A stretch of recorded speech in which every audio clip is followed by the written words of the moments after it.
राधे राधे। आप सभी ध्यान दें, जीवन में सुख और शांति कौन नहीं चाहता। हर व्यक्ति चाहता है कि उसका घर धन धान्य से भरा हो और मन शांत रहे। लेकिन क्या आप जानते हैं, ये शांति और समृद्धि महज बड़ी पूजाओं से नहीं आती, ये आती है आपके छोटे छोटे नियमों के पालन से।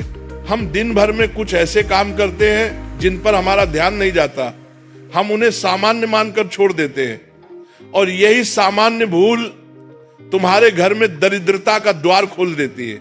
आज मैं ऐसी ही एक क्रिया पर बात करूंगा जिसे आप सभी करते हैं। आप भोजन करते हैं, भोजन करने के बाद जूठी थाली होती है, और उसी जूठी थाली में आप क्या करते हैं, हाथ धोते हैं। हाँ, आप सोचते हैं ये तो केवल पानी का अपव्यय बचाने का एक तरीका है, ये तो एक छोटी सी आदत है। परंतु सावधान हो जाइए, ये छोटी आदत नहीं है, ये एक बड़ा दोष है। जिस घर में जूठी थाली में हाथ धोने की आदत होती है, उस घर को लक्ष्मी जी एक पल के लिए भी स्वीकार नहीं करती।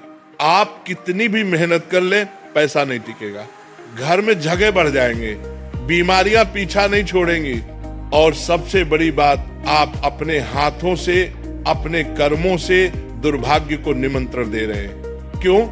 क्यों एक जूठी थाली में हाथ धोना इतना बड़ा दोष है? आप सुनिए, हमारे धर्म ग्रंथों में भोजन को स्वयं अन्नपूर्णा देवी और लक्ष्मी का स्वरूप माना गया है। भोजन सिर्फ पेट भरने के लिए नहीं है, यह शरीर और आत्मा को ऊर्जा देने वाली शक्ति है। जब आप जूठी थाली में हाथ धोते हैं, आप झूठे एहसास, अपवित्रता और अनादर को उसी भोजन के स्थान पर रख देते हैं। शास्त्रों का सीधा विधान है, अन्न का अनादर करने वाला व्यक्ति दरिद्रता को प्राप्त होता है। ये सिर्फ अन्न का अनादर नहीं है, ये उस पवित्र ऊर्जा का अनादर है जिसने आपके शरीर को बल दिया।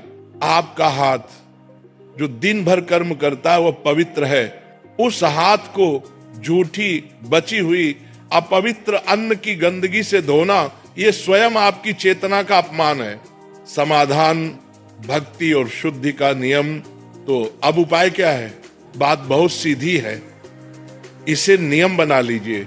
पहला नियम, भोजन समाप्त होते ही थाली को तुरंत उठा लें। दूसरा नियम, हाथ धोने के लिए स्वच्छ जल का उपयोग करें। जूठी थाली से दूर अलग स्थान पर जाकर हाथ धोएं। तीसरा नियम, थाली को झूठा न छोड़ें। ये नियम क्यों? क्योंकि ये मन को अनुशासन सिखाता है। जो व्यक्ति छोटे नियमों का पालन नहीं कर सकता, वो भक्ति के बड़े मार्ग पर कैसे चल पाएगा? जब आप इस नियम का पालन करते हैं तो आप लक्ष्मी जी को संकेत देते हैं कि आपका घर शुद्ध है, आपका मन अनुशासित है और आपका जीवन पवित्र है। याद रखिए, जो व्यक्ति अन्न का सम्मान करता है, उसका मान सम्मान संसार में भगवान स्वयं बढ़ाते हैं। आज से यह संकल्प ले, कल से नहीं, अभी से इस छोटी सी गलती को सुधारो और देखो तुम्हारे घर में शांति और समृद्धि अपने आप आएगी। और हाँ, जीवन में एक नियम और बना लो, राधे राधे नाम का जाप अवश्य करें। जब भी समय मिले, चलते फिरते, काम करते हुए, मन ही मन राधा नाम का जाप अवश्य करें।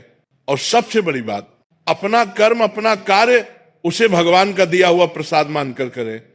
अपने काम में कोई बेईमानी नहीं, कोई आलस नहीं, अपना हर काम भगवान की सेवा मानकर करें। फिर देखो, जो तुम चाहते हो वो अगर तुम्हें न मिल जाए तो कहना, तुम्हारे जीवन में शांति, समृद्धि और आनंद की वर्षा अवश्य होगी। राधे राधे।